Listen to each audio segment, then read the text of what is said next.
चलिए, welcome back to our marathon series. आज हम मैथमेटिक्स एंड स्टैटिस्टिक्स का सबसे हाईएस्ट वेटेज वाला टॉपिक कवर करने वाला है, जिसका नाम है मेजर्स ऑफ सेल्डन टेंडेंसी, जिसमें मीन, मीडियन, मोड, ये जो हम टेंथ तक भी पढ़ के आए हैं।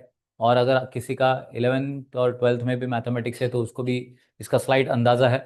मोस्ट सिंपलेस्ट टॉपिक है, बट पूरा का पूरा फॉर्मूला बेस्ड है। तो जिसके फॉर्मूलाज लर्न है उसके टॉपिक एकदम आसान हो जाता है। जिसके फॉर्मूला लर्न नहीं है उसको अभी भी टाइम है, कुछ दिन बाकी एग्जामिनेशन के लिए। और एज पर माय ओपिनियन एक 2 घंटे का काम है, आपके सारे फॉर्मूलाज खत्म हो सकते हैं अगर आपने करना चाहे तो। ठीक है, 2 hours are way more than sufficient to learn all the formulas of this topic. और अगर ये टॉपिक आपने कर लिया तो मैथमेटिक्स में हम पास होंगे कि फेल होंगे ये चिंता तो रहती नहीं है। इसीलिए प्लीज पे अटेंशन, ये टॉपिक अच्छे तरीके से कर लेना। फास्ट ट्रैक रिवीजन वाला ये लेक्चर देखने के बाद पहला काम करना है, इसके सारे फॉर्मूलाज लर्न कर लेना। ओके, और लेट्स हैव लुक कि ये टॉपिक है कैसा और इसमें कंटेंट क्या क्या है। ओके, अब तक के सारे लेक्चर्स आप सब लोग देखते हुए आ रहे हो ऐसे मैं अज्यूम कर रहा हूँ, और ये सारे आपके मार्क्स ही बढ़ाएंगे ऐसे मुझे लगता है। At the end of the total tenure अगर आपको इससे वैल्यू वगैरह मिलता है तो रिमेंबर दैट, कमेंट बॉक्स में वो बताइएगा। आपका रिजल्ट अगर ये लेक्चर्स की वजह से थोड़ा भी बदला तो वो भी हमें बताइएगा, ये हमारा मॉरल बूस्ट करता है। चलिए, thank you so much. Let's start with our content, that is measures of central tendency and dispersion, most crucial topic, fast track revision lecture we are starting now. Mean, median, mode and mean deviation. अभी mean मतलब पहले तो गई average, please remember that. An average is a single value that represents the entire data. It is a value around which the observations are concentrated. Therefore, it is called a measure of central tendency.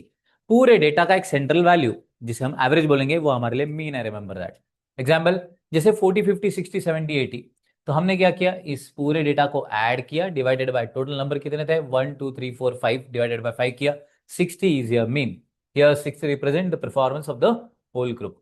Objective क्या है इस averaging का, to represent large data by one value.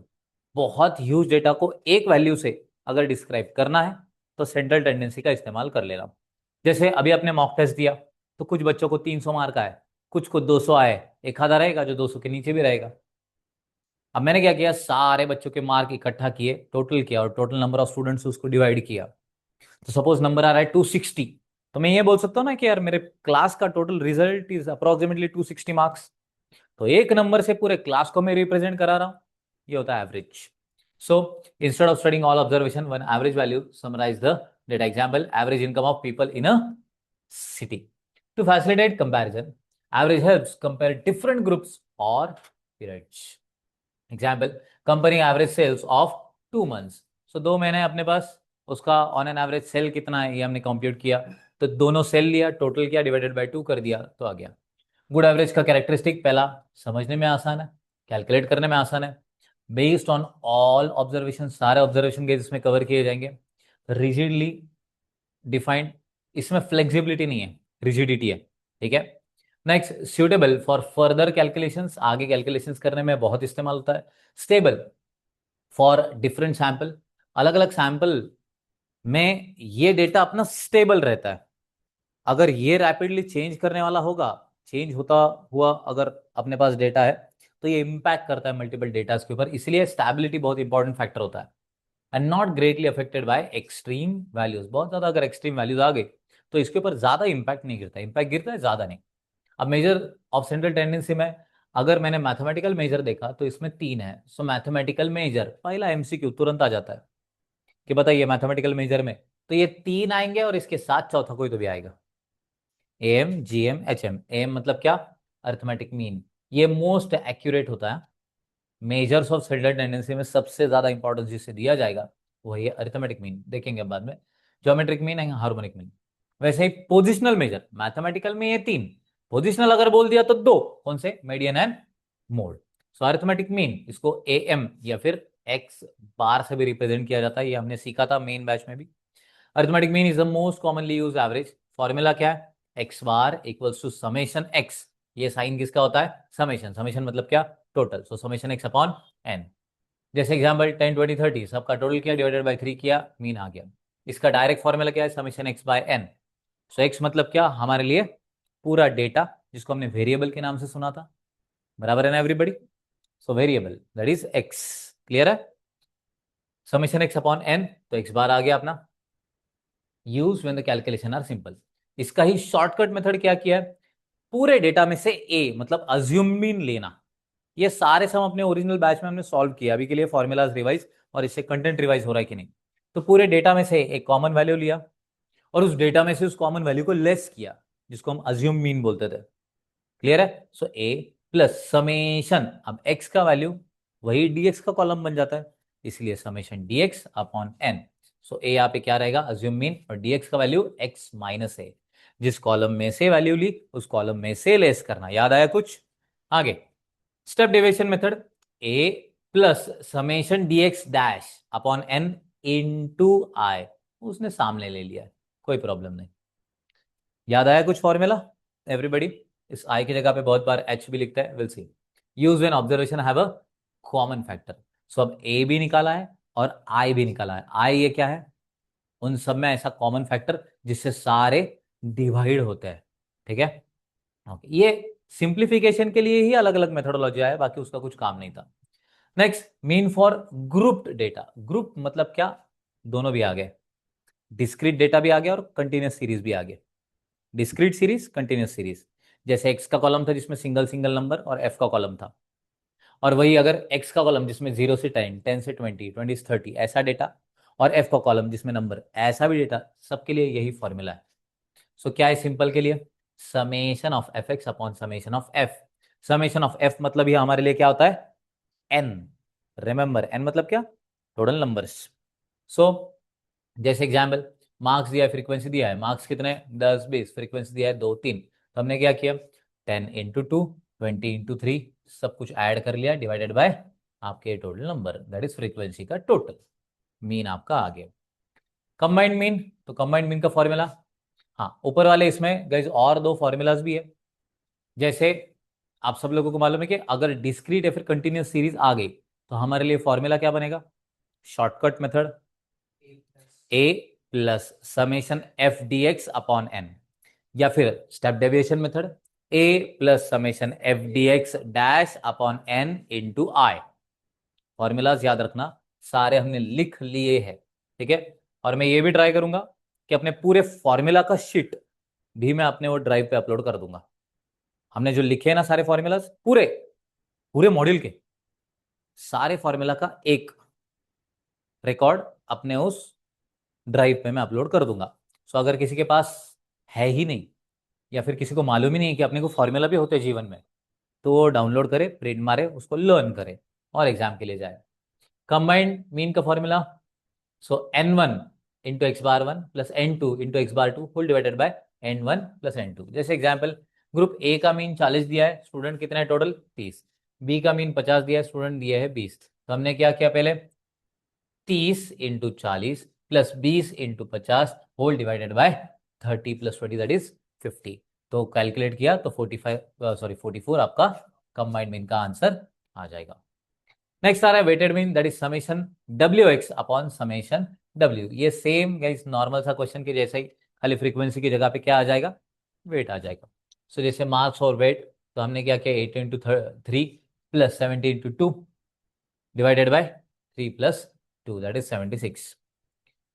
Clear है everybody mean के बारे में, arithmetic mean all okay everyone, most accurate measurable है कि ये। अब इसमें क्या क्या है, the mean of 20 term was found to be 35, that it was discovered that two terms 42 and 34। अब ये मैंने क्या किया यहाँ पे, कि जो एग्जाम में पूछ रहा है ना एमसीक्यू, उसका ही खाली रेप्लिका यहाँ पे ले लिया। बाकी तो अपने मॉड्यूल में भर भर के सम है, मतलब लिटरली अरिथमेटिक मीन के ही अगर मैं देखूं तो 17 सम आपको दिख जाएंगे, ठीक है। तो सारे कर लेना बेटे, क्योंकि फास्ट ट्रैक रिवीजन में सारी चीजें कवर नहीं कर सकता, इसलिए मैंने क्या किया, एग्जाम ओरिएंटेड क्वेश्चन इधर ले लिया। तो अब आपको ये मालूम है कि अरे 2 नंबर गलत है और 2 नंबर सही है, बराबर है।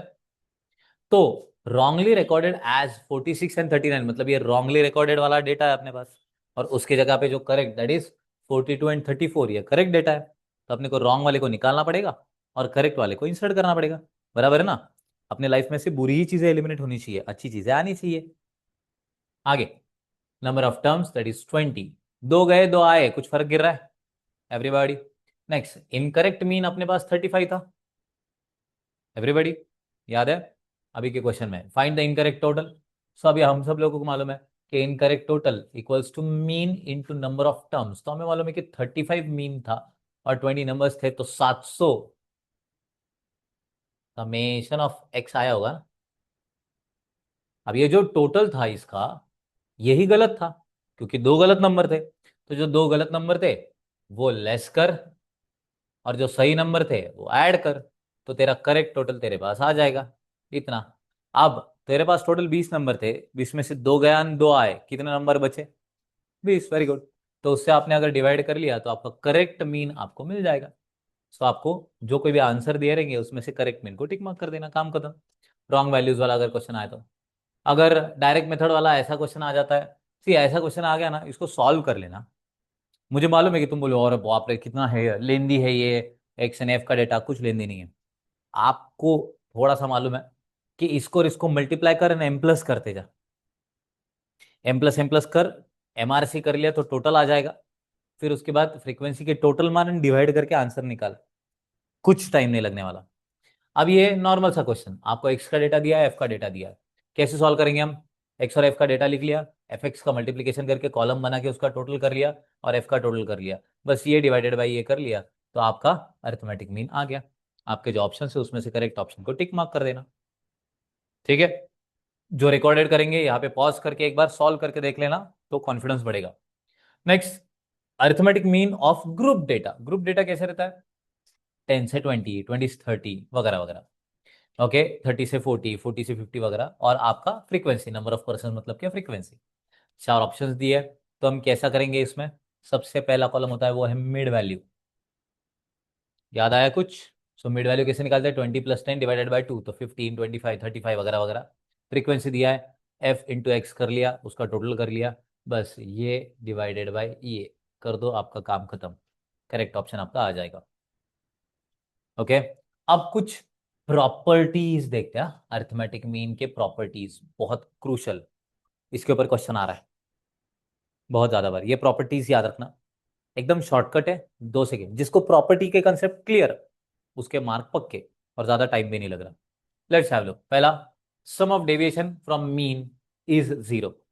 कभी भी आपने एक्स बार निकाला, एक्स वाला कॉलम है आपके पास, उससे आपने एक्स बार मतलब क्या, उसका मीन निकाला, आपने अगर x में से x बार को लेस करके उस कॉलम का टोटल किया तो इट इज ऑलवेज 0। जैसे एग्जांपल, आपके पास डेटा है 10, 20, 30, अरिथमेटिक मीन आ गया 20, बराबर है। अब आपने क्या किया, इस 20 में से, समझा ना सबको मीन कैसे निकालते हैं? 10 प्लस 20 प्लस 30 डिवाइडेड बाई 3, तो गाइस 20 आएगा। अब 10 में से 20 गया -10, 20 में से 20 गया 0, 30 में से 20 गया +10, इन सब का टोटल 0 ही आ रहा है ना, hence proved. Next, sum of square deviation is minimum. So next वाला पॉइंट वो क्या बता रहा है?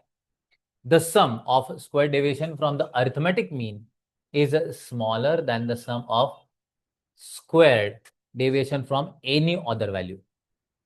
हमने मीन से डेविएट किया और किसी और वैल्यू से डेविएट किया, इन दोनों के कंपैरिजन में मीन से डेविएट होने वाला डेटा ये हमेशा लोएस्ट रहेगा।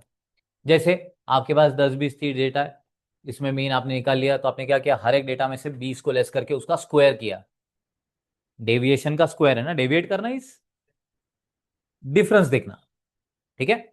सो 10 माइनस 20 -10 का स्क्वायर इज 10, मतलब -10, उसका स्क्वायर इज 100। यहाँ पे 0 का स्क्वायर इज 0, यहाँ पे 10 का स्क्वायर इज 100, इन दोनों का टोटल इज 200। आप कोई और नंबर लीजिएगा, उससे लेस करके देखिए, आपका आंसर जो है वो 200 से ज्यादा ही आएगा, कभी भी। समझा?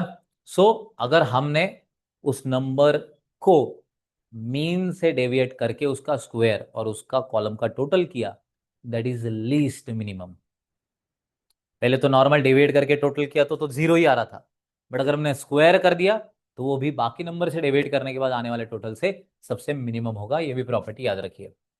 Combined mean can be calculated, ये तो हमने अभी ऊपर देखा, combined mean n1 into x bar 1 plus n2 into x bar 2 whole divided by n1 plus n2. Next, mean changes with a change in data.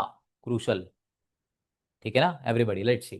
If every observation is increased, decreased, multiplied or divided by a constant, that is normal number, the mean changes in the same way. मतलब 5 add किया, mean में भी 5 add कर. Question ऐसा आया कि तेरे पास एक डेटा है, उसमें हमने 2 ऐड किया, तो मीन में क्या चेंज आएगा? मीन भी 2 से ऐड होके ही आएगा. 5 लेस किया तो बता, 5 लेस करके ही आएगा. 3 से डिवाइड किया तो 3 से डिवाइड ही होगा मीन भी. जैसा पूरा डेटा चेंज, वैसे ही मीन भी चेंज. एग्जाम्पल, जैसे 10 20 30 दिया है, मीन दिया है 20. 5 अगर ऐड कर दिए तो 15 25 35, इसका मीन क्या आएगा? 25. अरे 20 से 25 हो गया ना. पूरा डेटा आपने 5 5 से ऐड किया तो मीन भी 5 से ऐड होकर ही आ गया. Okay, mean also increase by 5. Next, least standard error. Arithmetic mean is considered the most reliable measure of central tendency because its standard error is less than that of other averages. कौन सा हमारे लिए सबसे crucial वाला रहेगा? हमेशा arithmetic mean. Mean तो बहुत सारे. How mean? कौन सा मीन? अरिथमेटिक मीन हमारे लिए सबसे क्रूशल रहेगा.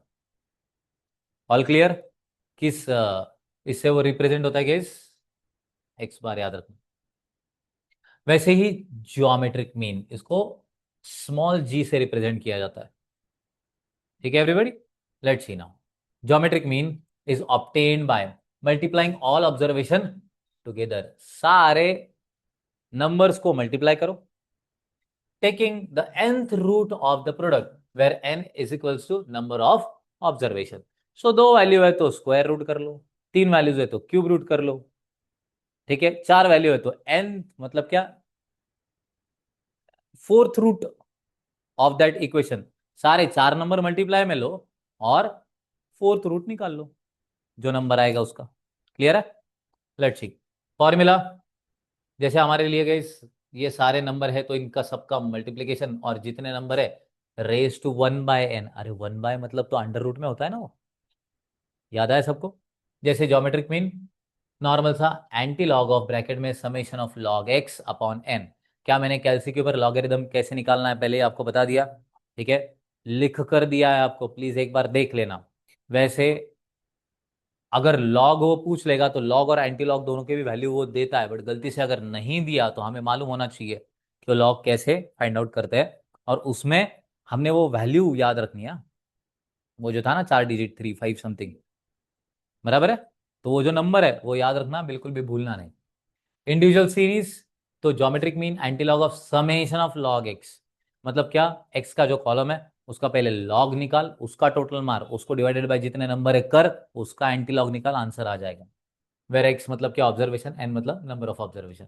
डिस्क्रीट सीरीज में antilog of summation of F, frequency आ जाएगा. सो पहले लॉग एक्स का कॉलम निकाल, फ्रीक्वेंसी से मल्टीप्लाई कर, जो नया कॉलम आया उसका टोटल मार, डिवाइडेड बाय एन कर. एन मतलब क्या? यहाँ पे समेशन एफ, और उसका एंटीलॉग निकाल. कंटिन्यूस सीरीज में गए सेम फॉर्मूला, खाली यहाँ पे लॉग एम आ जाएगा. एम मतलब क्या होता है यहाँ पे?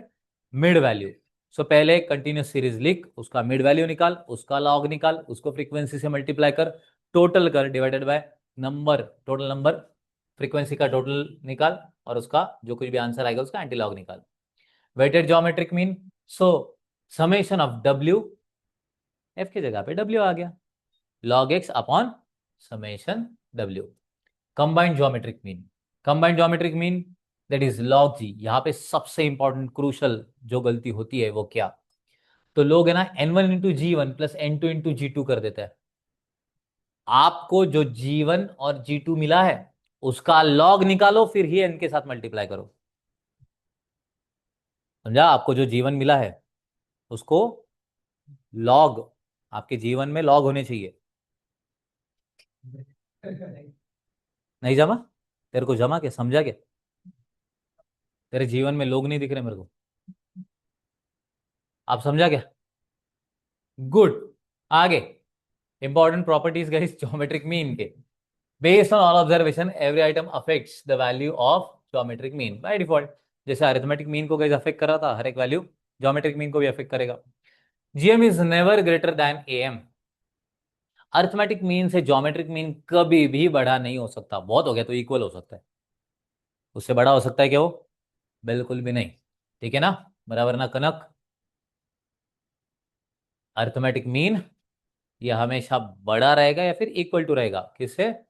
ज्योमेट्रिक मीन से। Equality occurs only when all observations are equal।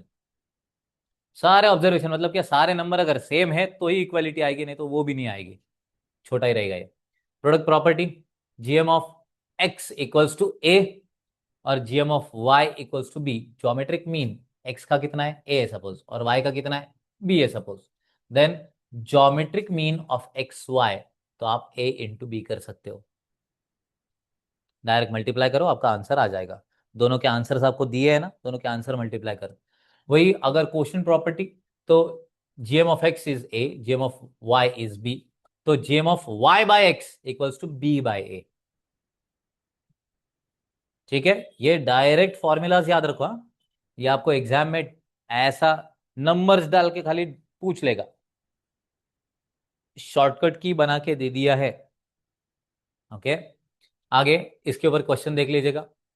If M and GM of two observation are 5 and 4 respectively, find the observations. ऐसे क्वेश्चंस आते हैं।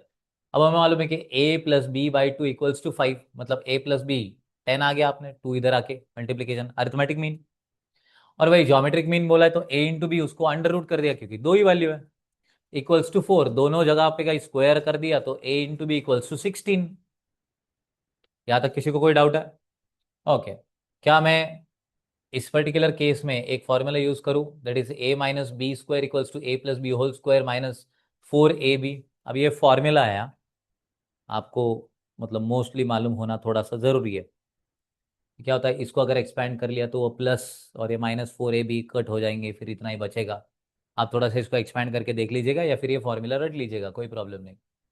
अब मेरे पास क्या क्या वैल्यूज अवेलेबल है, तो a प्लस बी का वैल्यू मेरे पास है 10, सो मैंने 10 का स्क्वायर कर लिया, -4 लिख लिया, और a इंटू बी मेरे पास 16 है ना, वो लिख लिया। वैल्यूज पुट किए तो गए यहाँ पे 100 और यहाँ पे 64 लेस किया 36, तो a माइनस बी बराबर है everyone, a minus b whole bracket का स्क्वायर इक्वल्स टू 36 था ना हमारे लिए, तो अगर दोनों का भी रूट निकाल लिया तो a minus b equals to 6 हो जाएगा। क्लियर है एवरीबडी? अब यहाँ पे तो प्लस एंड माइनस आना चाहिए था, बट ठीक है, हम समझ सकते हैं कि +6। अब इस पर्टिकुलर केस में a plus b equals to 10 और a minus b equals to 6, ये दोनों इक्वेशन हमने लिख लिए, और इनको अगर ऐड कर दिया तो b कट हो गया, यहाँ पे 2a बचा और यहाँ पे 16 बचा। 2 इधर आके गाइस a का वैल्यू 8, और इसी में से एक वैल्यू इधर अगर मैंने पुट कर दी a 8, तो क्या हो जाएगा, ये 8 इधर जाके गाइस माइनस हो जाएगा, 6 minus 8 is -2, minus minus cut, तो b का वैल्यू 2। तो a और b का गाइस अपने पास वैल्यू यहाँ पर आ गया। जो कोई भी ऑप्शन रहेगा टिक मार्क कर देना। कुछ नहीं किया है, ऐसे क्वेश्चंस के लॉजिकली सॉल्व किए जा सकते हैं, कोई प्रॉब्लम नहीं है इनमें। क्लियर है एवरीबॉडी? चलिए आगे बढ़ते हैं। एक क्वेश्चन आपको दिखाई दे रहा है क्या एवरीवन?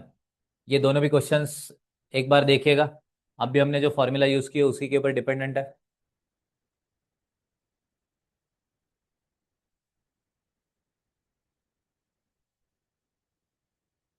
क्या है क्वेश्चन?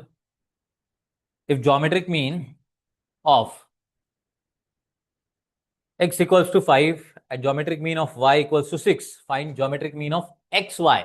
अरे ऐसा बोल दिया है तो 5 और 6 मल्टीप्लाई कर, काम हो गया। अभी हमने फॉर्मूला देखा था same. Next, geometric mean of x 5 and geometric mean of y 10, find x, sorry y by x।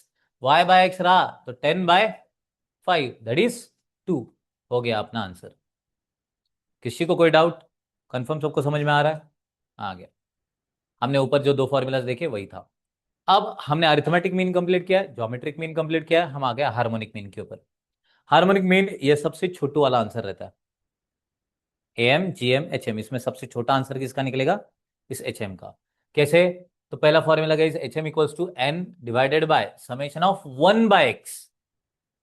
तो हमें x का वैल्यू दिया है, उसको 1 से हर एक वैल्यू को डिवाइड करो, 1 divided by 1 divided by 1 divided by करके वो पूरे वैल्यूज का टोटल करो, वो आ जाएगा समेशन ऑफ 1/x। और टोटल नंबर जो कुछ भी है उसको उस टोटल से डिवाइड कर लो, आपका HM का आंसर आ जाएगा। डिस्क्रीट सीरीज के लिए जहां पे आपका n था वहां पे समेशन f चला जाएगा, जहां पे 1 था वहां पे f चला जाएगा। So summation of f whole divided by summation of f by x, values आ गए, आंसर निकाल लो। वही वेटेड में f चला जाएगा, w आ जाएगा, बाकी कुछ भी चेंज नहीं। इंपॉर्टेंट पॉइंट क्या है, am ये हमेशा बड़ा है gm से, gm ये हमेशा बड़ा है इस hm से। बहुत हो गया तो वो इक्वल आ सकता है, कब, जब सारे ही वैल्यू सेम है। मतलब क्या, 20 20 20 20 20, ऐसे 20, ये मैंने 5 बार अभी रिपीट किया। इनका एम जीएम एचएम सब सेम आएगा। जब क्वांटिटी ही सेम है तो इसका एम जीएम एचएम तीनों भी सेम आएगा, नहीं तो नहीं आते। सो equality occurs only when observation are equal. So find the harmonic mean of 3 6 12 24 whose weights are 6 2 4 and 8 respectively. तो समेशन W कितना है 20, summation of W by x. So W by x किया गया, हमारे पास कैलसी है, हम डिवाइड करके जो वैल्यूज आएंगे उसके टोटल मार्क के डिवाइडेड बाय 20 कर देंगे तो अपना HM आ जाएगा। ये हमने कैलकुलेट किया है यहाँ पे, क्योंकि अगर किसी के पास कैलसी नहीं है, कोई एग्जाम के पहले अगर कैलसी भूल गया तो उसको यही है। ठीक है, रिमेंबर दैट। सब लोगों की कैलसी रेडी है ना, आपके एग्जाम का अभी कुछ ही दिन बाकी है, राइट। आज क्या तारीख है 8, और आपका एग्जाम कब है, very good guys, so proud of you. ठीक है, आई एम ग्लैड के सब लोगों का ये फास्ट ट्रैक रिवीजन बहुत वैल्यू देके जा रहा होगा।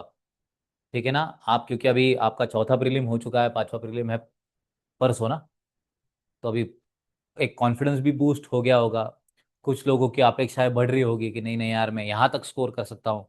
कुछ लोगों का अपेक्षा भंग होता होगा कि अरे नहीं यार मैंने तो आज 350 एक्सपेक्ट किया था, 250 के वांदे हो गए। तो ये ऐसा सब कुछ, ये सारे सिनारियोज हम लोग देख रहे हैं। बट सी, ये पूरे फेज में एक चीज जरूर सीख लेना कि वो 2 2 घंटे का हिसाब, 2 आवर्स, 2 आवर्स आपने कैसे यूटिलाइज किए वही सब कुछ डिफाइन करने वाला है। मैं कितना भी फास्ट ट्रैक लेक्चर ले लूँ, कितना भी आपको नॉर्मल लेक्चर में इन डेप्थ में बताऊं, हाँ, उस पूरे सम हम सॉल्व करके देखे वगैरह वगैरह, वो सब एक दिन में निकलने वाला, वो एक दिन। तो वो एक दिन को इतना ग्रेसफुली लेके चलना, आप खुश होने चाहिए, क्योंकि आपने इन 6 महीने जिस दिन की राह देखी वो एग्जाम वाला दिन है। ठीक है, so just go for it. जितना डोपामाइन गाइस रिलीज करेगा ना बॉडी, उतना ही बेटर है आपके लिए। ठीक है, क्यों, क्योंकि नर्वसनेस, उदासीनता, अरे बाप रे कैसा जीवन जा रहा मेरा, और मेरे को कुछ आ रहा कि नहीं आ, ये चीजें ना आपके और 2 सम गलत कराने वाली है।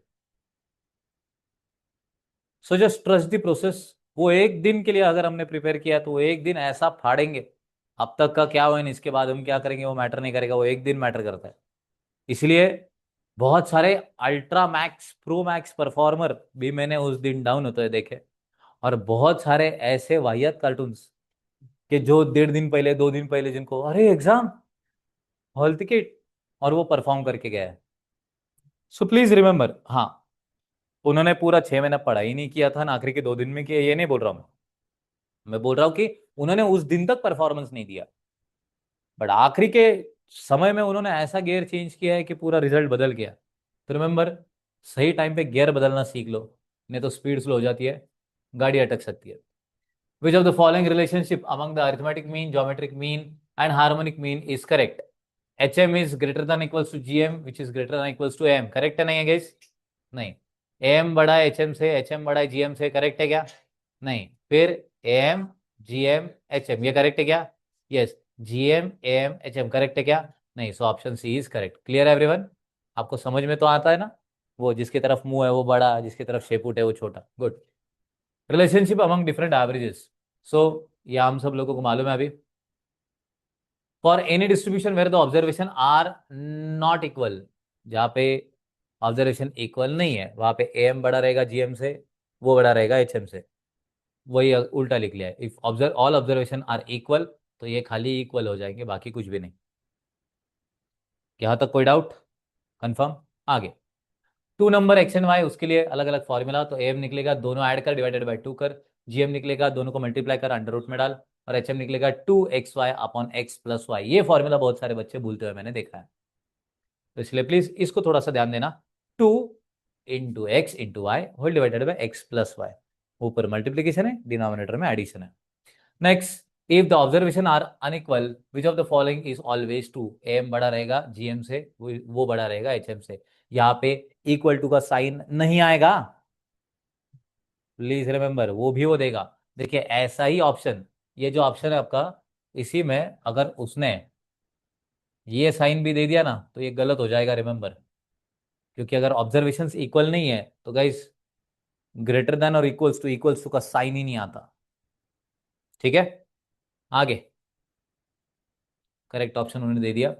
If all observations are identical, अगर आइडेंटिकल है तो गाइस इक्वल्स टू आएगा, मतलब क्या, option number b. Next, for 2 number 4 9 find the arithmetic mean. Arithmetic mean मतलब क्या, दोनों ऐड कर डिवाइडेड बाय 2 कर आंसर आ जाएगा। करेक्ट ऑप्शन टिक मार्क कर लेना। For 2 number 4 and 9 find the geometric mean, तो क्या करना है, 4 × 9 और उसको अंडर रूट में कर देना, आपका आंसर आ जाएगा। ऑप्शन टिक मार्क कर लेना। For 2 observation 4 and 9 find the harmonic mean, तो हार्मोनिक मीन कैसे करना है, 2 × 4 × 9 डिवाइडेड बाय 4 + 9। तो वैल्यूज पुट किया आपने, 2 × 4 × 9 upon 4 + 9 that is 72/13 that is 5.54। Okay, options correct, tick mark करते चलना है। ये सारे एग्जाम रिलेटेड पॉइंट्स याद रहेंगे सबको। ओके, एग्जाम से पहले इतने ही करके जाना है। ऊपर का पूरा जो था, बराबर है एवरीबॉडी, 2 2 नंबर का अगर आ गया तो ये हमारे लिए बहुत इंपॉर्टेंट रहने वाला है। तो हमने अब तक 3 सेगमेंट्स देखे। पहला कौन सा, अरिथमेटिक मीन, फिर ज्योमेट्रिक मीन, फिर हार्मोनिक मीन। तीनों भी याद रहेगा। हार्मोनिक मीन को रिप्रेजेंट किया जाता है HM से। x bar arithmetic mean, small g geometric mean, HM harmonic mean. अब हमारे पोजिशनल मेजर में, दैट इज मीडियन, इसको MD बोलते हैं या फिर कैपिटल MB बोलते हैं। मीडियन के मैंने आपको तरीके बताए थे, कट मेथड याद आया सबको, एक बार सॉल्व करके देख लेता हूँ, मतलब ये फॉर्मूला अपने ऑटोमेटिक ही हो जाएंगे। जैसे एक्स का कॉलम दिया है 10 20 30 40 50, प्लीज रिमेंबर दैट, कभी भी अगर इंडिविजुअल सीरीज आपको मीडियन के लिए दिया है तो उसको असेंडिंग या फिर डिसेंडिंग में अरेंज कर, फिर ही सॉल्व कर, ये भूलना नहीं। अगर मीडियन बताया है तो असेंडिंग या फिर डिसेंडिंग में पहले अरेंज करो, उसके बाद ही सॉल्व करो। कोई डाउट है इसमें, प्लीज भूलना नहीं। अगर डेटा ऑड है तो एक कट इधर, एक कट इधर, एक कट इधर, एक कट इधर, जो सेंटर में बचा वही आपका मीडियन है। बट वही अगर डेटा इवन है, जैसे x = 10 20 30 40 50 60, तो एक कट, दो कट, जो सेंटर में बचे उसका एवरेज निकाल ले। सो 30 + 40 divided by 2 that is 35, that is your answer. ठीक है, उसी के लिए फॉर्मूला अगर देखा तो n+1/2 थर्ड टर्म। ठीक है, इंडिविजुअल सीरीज जहाँ पे नंबर क्या है, ऑड। और वैसे अगर इंडिविजुअल सीरीज जिसमें नंबर इवन है तो हम क्या करेंगे, n/2 term plus n/2 + 1 whole divided by guys 2। Clear है, सो n/2 टर्म हमने निकाली, प्लस n/2 + 1 टर्म हमने निकाला, होल डिवाइडेड बाय अगर 2 कर लिया तो आपका आंसर आ जाएगा।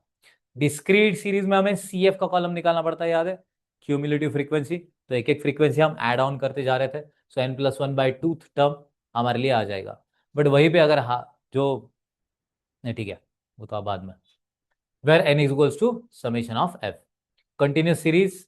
तो CF का फॉर्मूला हमारे लिए, हमने ये फॉर्मूला मॉड्यूल से लिया है, that is L + n/2 - C/F × H। But हमें मालूम है ना हमारा फॉर्मूला क्या था guys, M = L1 + L2 - L1, मतलब इनके लिए वो H होता है, upon F × M - C। M क्या था हमारे लिए, मीडियन ग्रुप। मीडियन ग्रुप कैसे निकलता था, N divided by tooth term, है ना, याद है, n+1/2 था तो वो n/2 कर दिया था हमने कंटिन्यूस सीरीज में। तो n मतलब क्या, फ्रीक्वेंसी का टोटल था, टोटल का लेके हम डिवाइडेड बाय 2 करते थे, जो कोई भी नंबर आता था उसको CF में ढूंढते थे और उससे हम x के कॉलम में चले जाते थे। याद है, बाजू वाले को बॉक्स, बाजू वाले को बॉक्स, ऊपर वाले को बॉक्स, फिर फॉर्मूला में पुट करके हम आंसर निकालते थे। सो अल्टीमेटली ये पूरा का पूरा फॉर्मूला लर्न कर लेना, उसके मतलब क्या क्या आप सब लोगों को मालूम है। अब ये जो फॉर्मूला है ना, ये जिसको पता चल गया उसको बाकी की सारी चीजें का क्वार्टाइल, डेसाइल, परसेंटाइल ऑटोमेटिकली पता चल जाता है। मैं आगे के 1 मिनट में उसे सबको एक्सप्लेन कर रहा हूँ। पहले तो अगर मीडियन बोल दिया तो मीडियन इंडिविजुअल सीरीज का कैसे निकलेगा, पहले मैं असेंडिंग में ऑर्डर में अरेंज करूंगा। ऑर्डर में अरेंज करने के बाद n+1/2 टर्म अगर मैंने किया, अगर डेटा ऑड है तो। अग्रीड है? कंफर्म? क्लियर है? और अगर डेटा इवन है तो n/2 term plus n/2 plus 1 whole divided by 2 कर कर मेरा आंसर आ जाएगा। वही अगर डिस्क्रीट डेटा है तो n+1/2 टर्म, CF का कॉलम निकाल, उसमें देख x वाले कॉलम में तेरा आंसर है। बट वही अगर कंटिन्यूस सीरीज रहा तो n/2 टर्म से मेरा मीडियन ग्रुप आ जाएगा। CF वाले उसमें ढूंढ, बाजू वाले को बॉक्स, बाजू वाले को बॉक्स, ऊपर वाले को बॉक्स। फॉर्मूला क्या है? L1 plus L2 minus L1 upon F into M minus C. Values put कर, आंसर आ जाएंगे। अब पूरे डेटा को 2 इक्वल भागों में तोड़ना, ये तो मीडियन है। बट भैया अगर मैं 4 इक्वल भागों में तोड़ू तो उसको क्या बोलते हैं? क्वार्टाइल। क्वार्टाइल की वैल्यू, क्वार्टाइल मतलब क्या? 4 टुकड़े, बराबर है। किसी भी डेटा के 4 इक्वल टुकड़ों को क्या बोलते हैं? क्वार्टाइल। हर एक को बोलेंगे क्वार्टर। ठीक है, गुड। 4 क्वार्टर्स है तो एक से वैल्यू कम करने का मतलब Q3 तक वैल्यू निकल सकता है। यहां पे मीडियन में जहां पे डिवाइडेड बाय 2 था, वहां पे डिवाइडेड बाय 4 हो जाएगा। खाली Q1 निकालना है तो 1 से पूरे इक्वेशन को मल्टीप्लाई करना है। 1 से मीडियन ग्रुप निकालते समय याद आया कुछ? Q2 निकालना है तो 2 से multiply, Q2 equals to median only. Q3 निकालना है तो 3 in bracket n/2 third term निकालना है। याद आया कुछ? वैसे ही अगर डेसाइल निकालना है तो 10 हिस्से, बट D9 तक वैल्यू निकलेगा। परसेंटाइल निकालना है तो 100 हिस्से, बट 99 तक ही वैल्यू निकलेगा। अब MCQ number 1, find the median of ये पूरा डेटा। पहले क्या करना पड़ेगा रे? स्टेप नंबर 1, डेटा को अरेंज करना पड़ेगा। कैसे? असेंडिंग ऑर्डर में। कर लिया? चलो देख लेते हैं। एक कट, एक कट, दूसरा कट, दूसरा कट, तीसरा कट, तीसरा कट, चौथा कट, चौथा कट, क्या बचा? 19। अपना आंसर क्या है? 19। क्लियर है? MCQ 2, find median of. तो पहला काम क्या करना पड़ेगा? Ascending order. एक कट, एक, दो, दो, तीन, तीन, चार, दो बचे। 19 + 20 डिवाइडेड बाई 2 इज 19.5। वही आंसर आ गया, उसी को टिक मार्क कर लेना। Compute the median from the following data. X और एफ दे दिया है तो हमने को क्या करना पड़ेगा? पहला CF निकालना पड़ेगा, बराबर है। तो हमने CF का कॉलम बना दिया, क्यूमुलेटिव फ्रीक्वेंसी, बराबर है। 4, 11, 32, 66, 91, 103 और 106। अब n+1, n मतलब क्या? फ्रीक्वेंसी का टोटल। n+1/2 टर्म, तो ये आया 53.5। 53.5 अपने को दिख रहा है क्या यहाँ पे? नहीं दिख रहा है, बट 66 दिख रहा है ना। उसी के बाजू वाला जो है वो हमारे लिए आंसर बन जाता है 40। खत्म बात। कुछ रिकॉल हो रहा है सबको? Very good. Calculate the median from the following data. तो अपने को अभी क्लास सब कुछ दे दिया, फ्रीक्वेंसी का कॉलम दे दिया, यहाँ पे CF का कॉलम बन जाएगा। सो 7 आगे 19 प्लस 42 कितना हो जाएगा? 61 में भी नहीं, प्लस 56 कितना हो जाएगा? 117 प्लस 39 कितना हो जाएगा?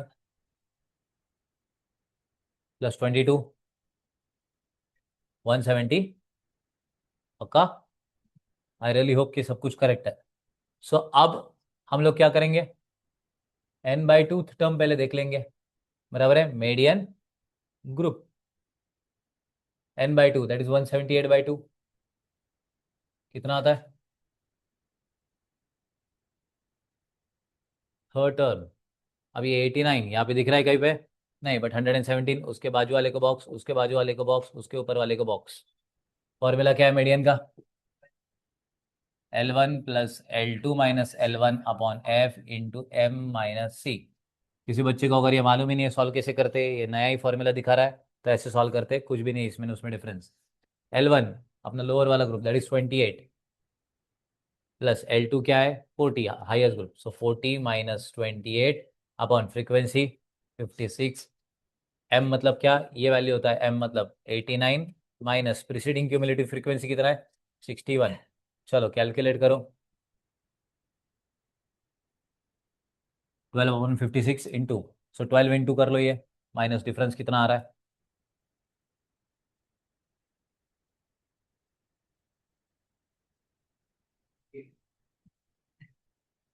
Please use कैलसी। हाँ ये तो 12 आ जाएगा, इंटू करो यार, डिवाइड करके मेरे को फाइनल आंसर बताओ।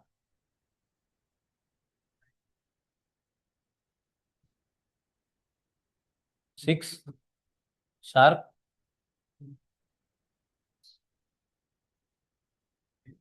टोटल 6 आ रहा है क्या? अगर तुम्हारे ये कैलकुलेशन अभी पक्के नहीं है तो मेरे को तो थोड़ा सा डर लग रहा। गुड। लेट्स सी उनका आंसर क्या आ रहा है, सी है क्या answer? 34। 34 clear everybody? Anyways, median सबको क्लियर है क्या? बस, दो इक्वल हिस्से थे तो मीडियन किया था, चार कर दिए तो क्वार्टाइल बन जाता। और क्वार्टाइल में भी Q3 और Q1 इसके वैल्यूज कैसे फाइंड आउट करते थोड़ा सा रिकॉल कर लो, क्योंकि क्वार्टाइल डेविएशन में वही काम में आता है। ओके, आगे। अब आ रहा है मोड। तो पहला पॉइंट, इंडिविजुअल सीरीज जिसकी फ्रीक्वेंसी नहीं है उसमें मोड आता है क्या? बिल्कुल भी नहीं आता। क्या बोल रहा हूं मैं? ऐसा इंडिविजुअल सीरीज जिसमें, अरे इंडिविजुअल सीरीज जिसका फ्रीक्वेंसी नहीं, जिधर फ्रीक्वेंसी नहीं वहां पे मोड नहीं। ठीक है, so please remember individual series का मोड ही नहीं आता है। Mode is the value that occurs most frequently in the distribution. Formula क्या है इंडिविजुअल सीरीज या फिर डिस्क्रीट सीरीज में? The value having the highest frequency is the mode, जिसका फ्रीक्वेंसी हाईएस्ट वो हमारे लिए mode. If all values occurs only one there is no mode. Mode का फॉर्मूला क्या है? L1 plus F1 minus F0 whole divided by 2F1 minus F0 minus F2 into L2 minus L1।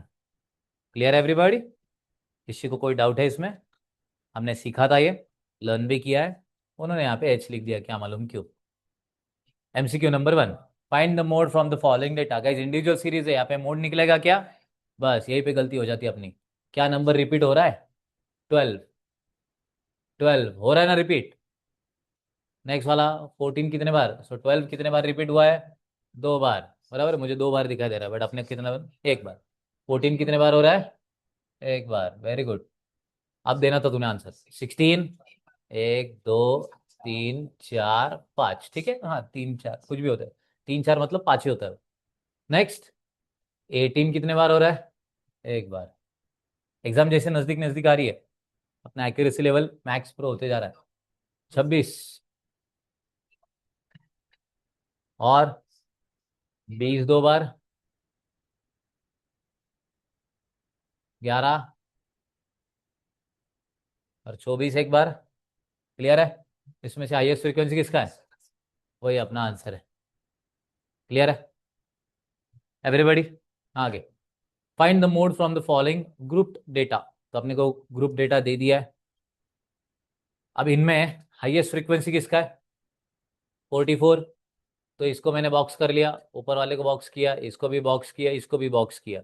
ये हमारे लिए F0, F1, F2, L1, L2 formula में फुगर put किया है सारे के सारे, उसको सॉल्व कर लिया तो गाइस अपना फाइनल आंसर आ गया, जो आपके ऑप्शन में रहेगा मोस्टली।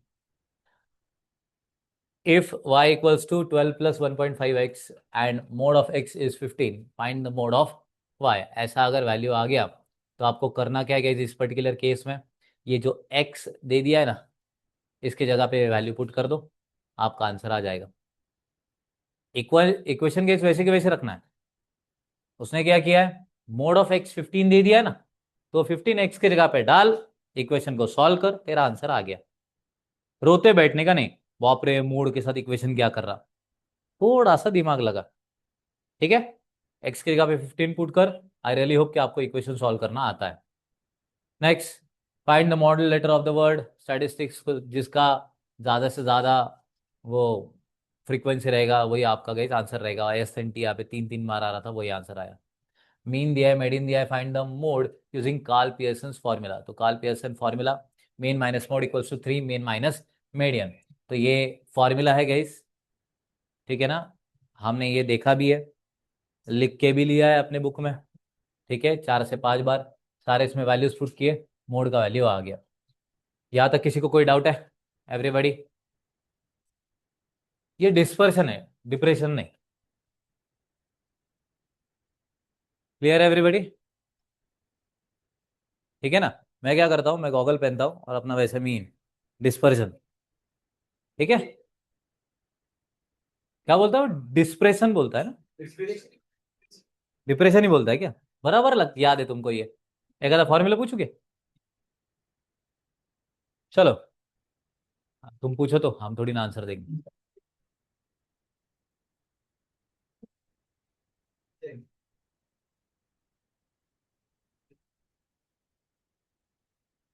चलो everybody,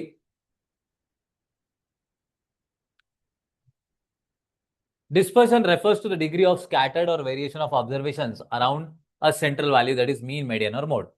So guys, directly MCQs और उसके थ्रू ही अपन बहुत सारी चीजें सीख लेंगे. A firm uses two shipment method A and B. Method B shows wider fluctuations in delivery time. Which method is preferable? A, B, both are equally preferable, cannot be determined. Less fluctuations means more consistency and lower risk. जहाँ पे fluctuation guys come रहेंगे वहां पे risk भी कम रहने वाला है. यार फ्लक्चुएशन तफावत मालूम है ना आप सब लोगों को? जहाँ पे फ्लक्चुएशन ज्यादा वहां पे रिस्क ज्यादा है, जहाँ पे फ्लक्चुएशन कम वहां पे नहीं. So method A has less fluctuation, option A ही अपना आंसर रह जाएगा. ठीक है, ऐसा अगर थेरी वाला क्वेश्चन आए तो. For which distribution is the mean more representative? Distribution with wider spread, distribution with more clustering around mean, both equally cannot be determined. When values are closely clustered around the mean represent the data better.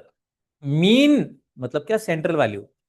उसके जितना भी नजदीक data रहेगा ना, उतना वो accuracy maintain कर पाता है. ठीक है, इसलिए क्लोजली क्लस्टर को बोला गया है. इसलिए distribution with more clustering around mean, option B जो है वो करेक्ट है. ये दो एमसीक्यूज डाल दिए, मोस्ट इंपॉर्टेंट कैटेगरी में आते हैं इसीलिए. नेक्स्ट जो आ रहा है वो है रेंज. रेंज मतलब क्या? हाईएस्ट में से लोएस्ट वैल्यू लेस कर आपका आंसर आ जाएगा. Formula for coefficient of range, highest minus lowest upon highest plus lowest. बहुत बच्चों को मैंने देखा है एग्जाम में जाके क्या उनका चलता मालूम नहीं. हाईएस्ट प्लस लोएस्ट न्यूमरेटर में डालता हो और हाईएस्ट माइनस लोएस्ट डिनोमिनेटर में आ जाता उसका. एग्जाम में जाते जाते प्लस ऊपर आ जाता, निगेटिव नीचे चल जाता. क्या मालूम क्यों किया है? ठीक है, तो कृपया मैथमेटिशियन वहां पे जाके बनना नहीं. अब ये पूरा का पूरा रेंज आपको दे दिया है. Please remember, first value minus last value ये नहीं सिखाया ना मैंने आपको, हाईएस्ट माइनस लोएस्ट सिखाया ना. तो इस पूरे डेटा में हाईएस्ट वैल्यू कौन सी दिख रही है आपको? लोएस्ट वैल्यू कौन सी दिख रही है आपको? गुड. तो उनको लेस करो, आपका रेंज आ जाएगा. वही ऊपर का ही डेटा निकाल के अगर क्वाजी रेंज पूछा, क्वाजी रेंज मतलब क्या? सेकंड हाईएस्ट में से सेकंड लोएस्ट लेस करना होता है. सो सेकंड हाईएस्ट ऊपर वाले डेटा में 89 है और सेकंड लोएस्ट 13 है. उनमें अगर डिफरेंस देखा तो 76 का था, वही आपका आंसर है. Using the above data find the coefficient of range. तो 95 माइनस 10, 95 प्लस 10 डिवाइड करके गाइस आपका आंसर आ जाएगा कोएफिशिएंट का. नेक्स्ट क्वार्टाइल डेविएशन, मैंने आपको पहले भी बता दिया. Q3 और Q1 कैसे फाइंड आउट करना है एक बार देख लेना. जिसको मीडियन जम गया उसको क्वार्टाइल एकदम आराम से जम गया. सो Q3 माइनस Q1 वो ये इंटर क्वार्टाइल रेंज होता है. और वे अगर क्वार्टाइल डेविएशन या फिर इसको सेमी इंटर क्वार्टाइल रेंज भी बोलता है. इसी का उर्फा नाम क्या है? Semi inter quartile range. So Q3 minus Q1 upon 2, ये अपना आंसर आ जाएगा. Formula for coefficient of quartile deviation Q3 minus Q1 upon Q3 plus Q1. ये सारे फॉर्मूलाज हमने लिखे भी है, रटे भी है, बट उसको बहुत साल हो गए guys. For distribution Q1 equals to 29 और Q3 इक्वल्स टू 71, वैल्यूज दे दिया है. तो इंटर क्वार्टाइल रेंज कैसे रहेगा? Q3 माइनस Q1, बराबर है ना?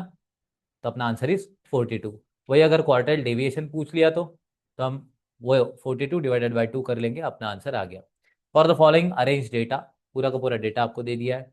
आपको Q1 और Q3 निकालना है. तो Q1 Q3 कैसे निकालना है एक बार प्लीज मॉड्यूल देख लेना, अपने सॉल्यूशंस एक बार गो थ्रू कर लेना, तो आपको पता चल जाएगा. ठीक है, हाँ अगर बुक कंप्लीट है तो. सो Q1 का वैल्यू Q3 का वैल्यू अपने पास है. हमें निकालने के लिए क्या बोला गया? इंटर क्वार्टाइल रेंज, बराबर है. इंटर क्वार्टाइल रेंज का फॉर्मूला Q3 माइनस Q1, तो 84 माइनस 70 दैट इज 14. यहाँ पे मैंने क्या किया है, डायरेक्टली वैल्यूज निकाल के आपको दे दिया है. ठीक है, आपको Q3 Q1 कैसे निकालना है एक बार प्लीज ध्यान से ढूंढ लेना, पढ़ लेना. ठीक है, अगर उसमें डाउट आता है तो मुझे पूछ लेना. Q3 Q1 फाइंड आउट कैसे करते हैं, बट थोड़ा सा मेहनत आप भी लो। ठीक है। अब खाली इतना ही बाकी मत रखना कि सर हमारा पेपर आप दे दो। Using the about data find the quartile deviation. Quartile deviation is Q3 minus Q1 upon, तो आप, हाँ क्या, डिवाइडेड बाई 2। सो इस पर्टिकुलर केस में यूजिंग द अबाउट डेटा आपके पास 14 आंसर था Q3 माइनस Q1 का, डिवाइडेड बाई 2 कर दिया, तो आपका क्वार्टाइल डेविएशन गाइस आ जाएगा। Next mean deviation, that is average absolute deviation. इसके लिए formula summation of mod x minus a upon n. Mod मतलब क्या, ये ऐसी दो दीवारें होती है जिसमें नेगेटिव भी पॉजिटिव बन जाता है, पॉजिटिव भी पॉजिटिव ही रहता है। Okay, whole divided by n. तो यहाँ पे ए मतलब क्या है गाइस, ए में बी मीन, मीडियन या फिर मोड। सो मीन डेविएशन का formula summation of F mod x minus a upon summation of F. जहाँ पे ग्रुप फॉर्मूला है वहाँ पे एफ आ जाएगा, जहाँ पे इंडिविजुअल है वहाँ पे कुछ नहीं। सो आपके पास payment received by 12 officials, officers दे दिए गए, इस पूरा का पूरा डेटा, उसका एक्स बार अपने को दे दिया है। तो हम क्या करेंगे, एक्स माइनस एक्स बार।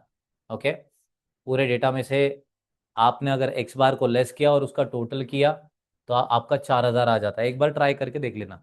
यह आपका डेटा दिया है आपको, इसका एक्स बार निकाल लेना, और एक्स माइनस एक्स बार जो कोई भी कॉलम आएगा उसको मॉड मतलब क्या पॉजिटिव करो और उसका टोटल करो तो आपका 4000 आएगा। बस फाइंड द मीन डेविएशन, आपका 4000 divided by total number that is an अगर कर दिया तो 333.3 आ जाएगा, आपका काम खत्म। इंपॉर्टेंट फॉर्मूला हमारे लिए, रेंज हाईएस्ट माइनस लोएस्ट, उसी का coefficient H minus L upon H plus L, inter quartile range Q3 minus Q1, quartile deviation Q3 minus Q1 upon 2, coefficient of quartile deviation Q3 minus Q1 upon Q3 plus Q1, और main deviation summation of x minus A mod में whole divided by N. वही अगर discrete data रहा तो खाली summation of F उसके साथ जुड़ जाएगा। नेक्स्ट जो आ रहा है that is variance and standard deviation. Okay, ये इस पूरे सेगमेंट का वन ऑफ द आखिरी वाला पार्ट है, स्टैंडर्ड डेविएशन वाला। हाँ, उसके बाद वो कार्ल पियर्सन के दो चार फॉर्मूलाज आ जाते हैं, बट ये सबसे इंपॉर्टेंट, सबसे हाईएस्ट वेटेज लेके जाने वाला पॉइंट है, स्टैंडर्ड डेविएशन। ये दो तरीके से निकालते हैं, एक नॉर्मल वे, एक वेरिएंस वाला वे। वेरिएंस मतलब क्या, स्टैंडर्ड डेविएशन का स्क्वायर होता है। सो पहला फॉर्मूला गाइस, स्टैंडर्ड डेविएशन का square equals to summation of x minus mu. ये म्यू मतलब ही गाइस एक्स बार है, याद रखना, बाकी कुछ नहीं अलग से। सो म्यू होल ब्रैकेट का स्क्वायर अपॉन एन। वैसे अगर स्टैंडर्ड डेविएशन निकालना है तो इसी को मैंने क्या किया, अंडर रूट में डाल दिया, बाकी कुछ भी नहीं, shortcut method. So standard deviation equals to under root में summation of x square upon n minus summation of x upon n whole bracket का स्क्वायर। वही अगर ग्रुप डेटा है तो जहां जहां आपको एक्स दिख रहा है उसके साथ गैस एफ जोड़ दो, एन की जगह पे एन रखो। एन मतलब ही समेशन ऑफ एफ होता है, आपको सबको मालूम है। So summation of f x square upon summation f minus summation f x upon f summation whole bracket का स्क्वायर। एमसीक्यू पहला, आपके पास following impurity percentage where observation, यहाँ पे सारे के सारे ऑब्जर्वेशन आपको दिए। वरायंस इज, तो आपको क्या करना पड़ेगा, पहले इन सारे डेटा का गाइस एक्स बार निकाल लो। ठीक है, उसके बाद वो हर एक डेटा में से लेस करके उसका स्क्वायर कर लो। एक्स माइनस एक्स बार का जो कॉलम आएगा उसका स्क्वायर करो, जो आया उसको डिवाइडेड बाय गाइस एन करो, तो आपका वरायंस का आंसर आ जाएगा, क्योंकि स्टैंडर्ड डेविएशन का स्क्वायर इज वरायंस। ओके, आपके आंसर में वो रहेगा। Next, using the above data find the standard deviation. Obviously ऊपर वाला जो आंसर आया था उसी को अगर आपने अंडर रूट कर दिया तो आपका स्टैंडर्ड डेविएशन आ जाएगा, सिंपल सा है। Okay, next, a population as mean, mean दे दिया है, स्टैंडर्ड डेविएशन दे दिया है, find the standard score, z score of an observation that is 0.108। अब मीन दे दिया है, ये एक फॉर्मूला याद रखना, z equals to x minus mu upon S D. आगे वन सेकेंड रिपीट होने ही वाला, बट तभी भी। तो आपके पास एक्स दिया है, म्यू मतलब क्या, एक्स बार दे दिया है, और स्टैंडर्ड डेविएशन दे दिया है। सब कुछ अगर डिवाइड कर दिया तो आपके जेड का वैल्यू दैट इज -1 आ गया। ये सारे एग्जाम ओरिएंटेड क्वेश्चन है, प्लीज रिमेंबर दैट। ओके, ये शीट प्लीज डाउनलोड कर लेना। इसमें इस शीट में अगर पॉसिबल है तो, मैंने अभी के इसमें इंक्लूड नहीं किया है, बट इफ पॉसिबल तो अपना जो एक्सरसाइज है जिसके डायरेक्ट आंसर अपने को दिए है ना, तो उसका भी सॉल्व वाला मैं कंटेंट इसमें डाल दूंगा, ठीक है, जो शीट ये अपलोड हो जाएगी। बट इसके अंदर जो ये सॉल्व क्वेश्चंस है ना एमसीक्यू वाले, ये जरूर सॉल्व करना, इसको बिना भूले एक बार एटलीस्ट देख लेना। ये जो 15 से 20 सॉल्व एमसीक्यूज है, इसमें से मेरे को बहुत लगता है ये नहीं तो इससे रिलेवेंट, ये डायरेक्टली तो नहीं आएंगे, बट इस कंटेंट से रिलेटेड बहुत सारे एमसीक्यूज आ सकते हैं। ओके भाई, ये टॉपिक अच्छा खासा वेटेज कैरी करता है, इसलिए बोल रहा हूँ।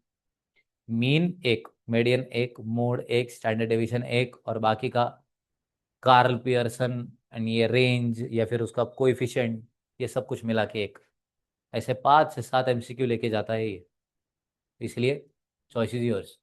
From the group salary distribution, the mean salary मतलब मीन दे दिया है 1249.5 इन 1000, द वेरिएंस इज, तो आपको मालूम है summation of f in bracket x minus mu whole bracket का स्क्वायर।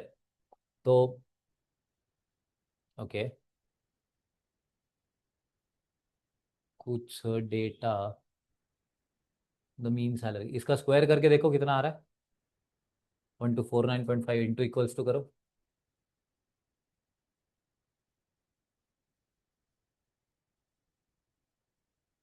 नहीं, ओके, तो कुछ डेटा मिसिंग है शायद से इसका, ठीक है, मैं देख लेता हूँ। यूजिंग द अबाउट डेटा, रहने दो, ऊपर वाले का अंडर रूट कर लेना।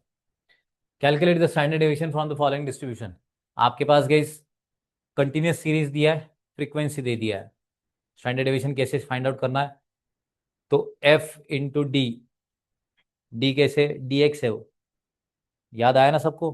मीडियन निकालते हैं हम, मीडियन नहीं सॉरी मिड वैल्यू निकालते हैं, फ्रीक्वेंसी को वैसे ही रखते हैं, फिर उन दोनों का मल्टीप्लीकेशन, याद आया सब लोगों को, वही। सो एफ इंटू डी का square upon n minus f d, summation of f d upon n whole bracket square, उनके वैल्यूज उन्होंने फाइंड आउट कर लिया है, लेस करके गई जो आपका आंसर आया वही एक बार आपका फाइनल आंसर आ जाएगा। प्लीज इसके लिए ना और एक काम करना, मॉड्यूल के स्टैंडर्ड डेविएशन के थोड़े बहुत समय एक बार गो थ्रू कर लेना, उधर एक एक स्टेप करके दिखाया है अच्छे तरीके से।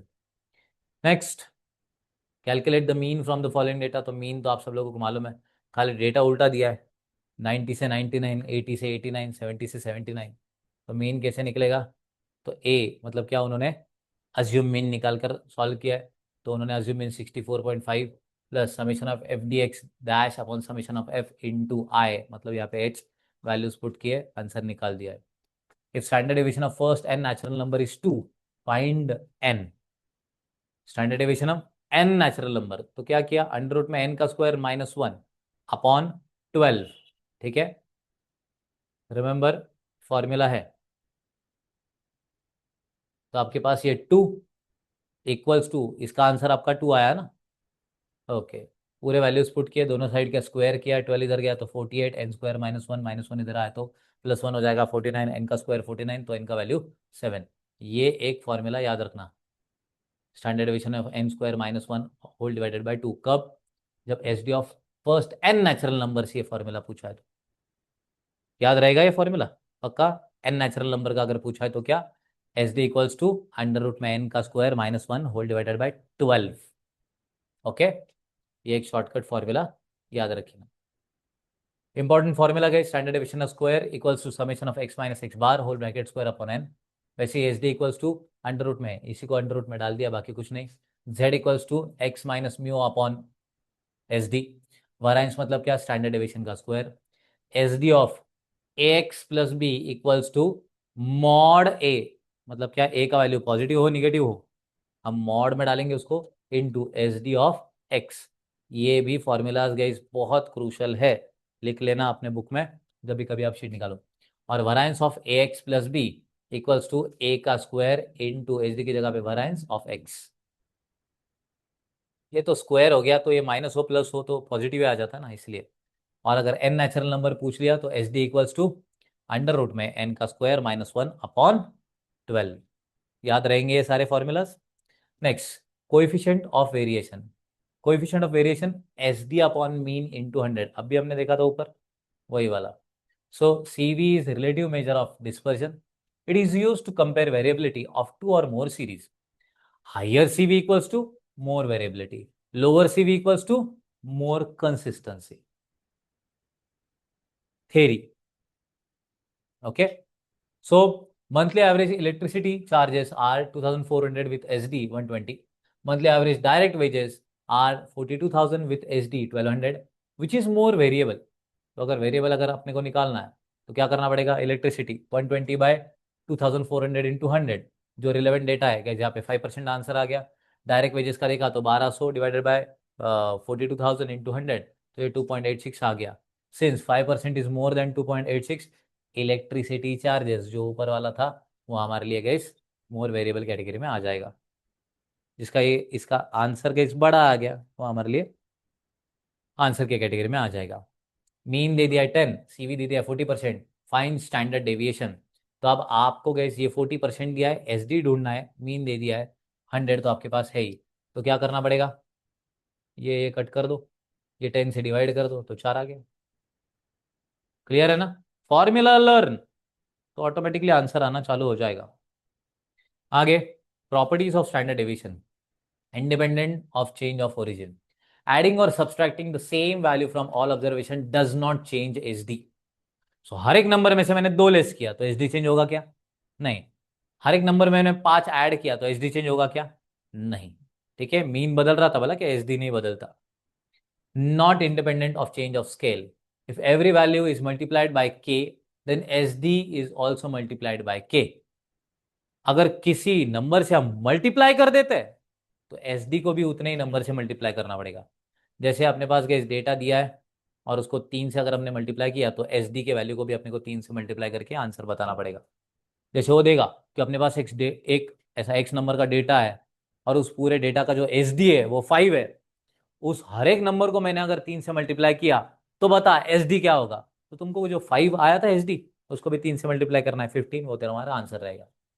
Relation among the measures of dispersion, ये भी याद रखना, क्यूडी, एमडी और एसडी, इसके अंदर का रिलेशन। हमने जैसे मीन मीडियन मोड का रिलेशन देखा था, वैसे क्यूडी, एसडी और एमडी, इनका भी रिलेशन के लिए गए जो फॉर्मूलाज है वो भी मैंने लिखवा के दिए अपने बुक में। नहीं तो ये याद रखना, क्यूडी इक्वल्स टू 2/3 एसडी और एमडी इक्वल्स टू 4/5 एसडी। ठीक है, सो एसडी अगर दिया है तो क्यूडी निकालने के लिए इस फॉर्मूला पुट करो, वैल्यू आंसर आ जाएगा। वैसे एसडी अगर दिया है फाइंड मीन डेविएशन तो फॉर्मूला वैल्यू पुट करो, आंसर आ जाएगा। Last point that is skewness. ठीक है, इसको एस के बोलते हैं, ऐसा एस के छोटू सा। ठीक है, कार्ल पियर्सन कोएफिशिएंट ऑफ स्किवनेस, ये है उसका पूरा नाम। तो कार्ल पियर्सन का नाम आ गया तो उसने तो स्किवनेस सिखाया, कार्ल पियर्सन कहाँ से आया, ऐसे करना नहीं। ठीक है, थोड़ा सा समझदारी से वहां पे आंसर सॉल्व करना है। Skewness refers to the asymmetry of frequency distribution in symmetrical distribution. Remember that mean which is more than median which is more than mode, mean which is less than median which is less than mode, mean median mode तीनों भी equal और mean median mode सारे equal नहीं। Remember that जहाँ पे symmetrical distribution रहेगा उसका answer mean median mode तीनों भी इक्वल के कैटेगरी में आता है। If in a positively skewed distribution, अगर डेटा पॉजिटिवली स्क्यूड है तो उसी का मतलब गाइस सबसे बड़ा रहेगा मीन, जो हमने पहला सीखा। उसके बाद हमने सीखा गाइस मीडियन, वो उससे छोटा रहेगा। और उसके बाद हमने सीखा मोड, वो तीसरा रहेगा। तो जो हमने सबसे आखिरी में सीखा वो सबसे छोटू रहेगा। उसके बाद मतलब उसके पहले हमने जो सीखा वो उससे बड़ा, और पहले हमने जो सीखा वो सबसे बड़ा। और वही अगर निगेटिवली स्क्यूड रहा तो यही पूरा सीक्वेंस गाइस उल्टा बन जाता है। मीन सबसे छोटा बन जाएगा, मीडियन उससे बाद, मोड उससे बड़ा। ठीक है, पॉजिटिवली स्क्यूड जो हमने सीखा वो सीक्वेंस से छोटा छोटा छोटा बन जाएगा। निगेटिवली स्क्यूड जो हमने सीखा वही छोटा बड़ा बड़ा बनते जाएगा। आगे, Karl Pearson coefficient of skewness S K equals to mean minus mode upon S D, या फिर 3 in bracket mean minus median upon S D. तो ये एस डी कट होके ही ये फॉर्मूला अपना बना था। जहाँ पे गाइस मोड दे दिया है वहाँ पे ये फॉर्मूला, जहाँ पे मोड नहीं दिया है वहाँ पे ये फॉर्मूला। ठीक है, तो आपके पास क्या क्या दिया है अभी? For a group of 10 items summation x दे दिया है 452, समेशन ऑफ एक्स स्क्वायर दे दिया है और मोड दे दिया है। Find Karl Pearson coefficient of skewness. अब आपको अगर summation of x square upon summation of x अगर दे दिया है और 10 नंबर वो बोल रहा है तो आपको मालूम है कि summation of x by n करके आप मीन निकाल सकते हो। आपके पास मीन है, मोड है, और आपको क्या चाहिए एवरीबॉडी? एसडी चाहिए, एसडी। एसडी अपने को अगर गिवन है तो बस फॉर्मूला में वैल्यूज पुट करो और आपका आंसर गेस आ जाएगा। क्लियर है? ये आपका फॉर्मूला में वैल्यूज पुट करके फाइनल आंसर आप निकाल सकते हो। करेक्ट आंसर को आप टिक मार्क कर लेना। नेक्स्ट, मीन, मीडियन और सीवी बराबर है। 70% दिया है।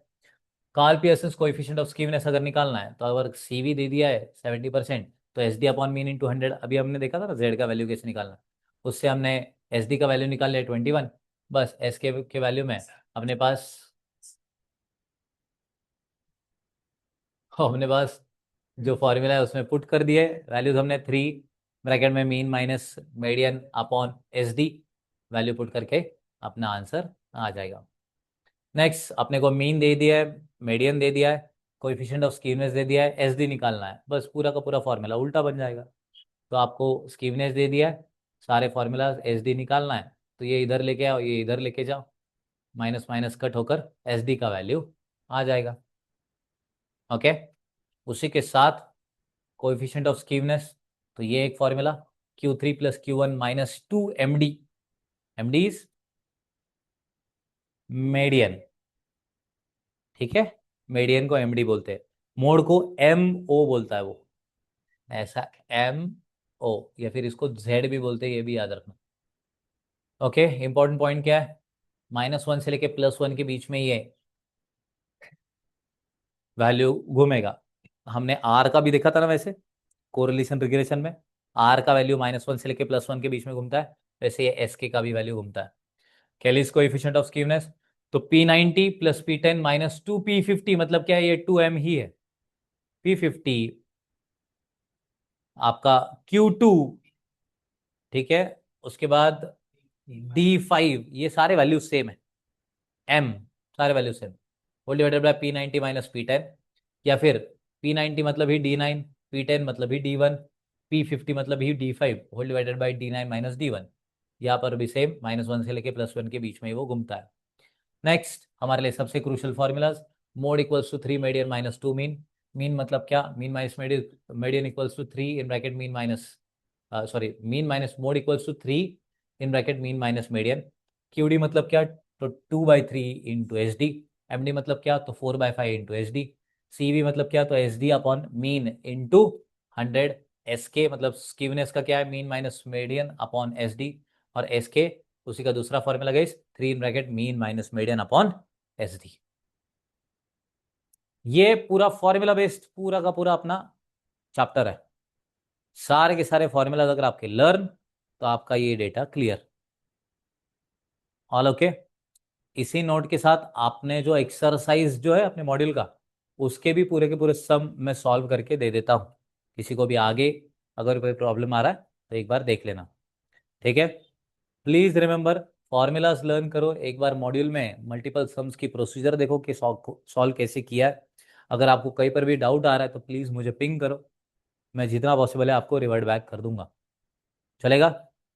यहाँ पे अपना एक छोटू सा टॉपिक खत्म होता है, जिसका नाम था मेजर्स ऑफ सेंट्रल टेंडेंसी।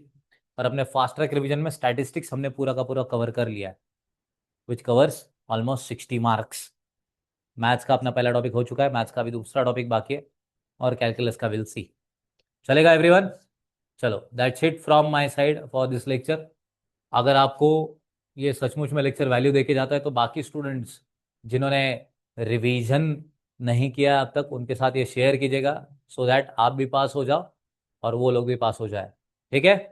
चलिए, धन्यवाद, मिलते हैं नेक्स्ट लेक्चर में। Thank you.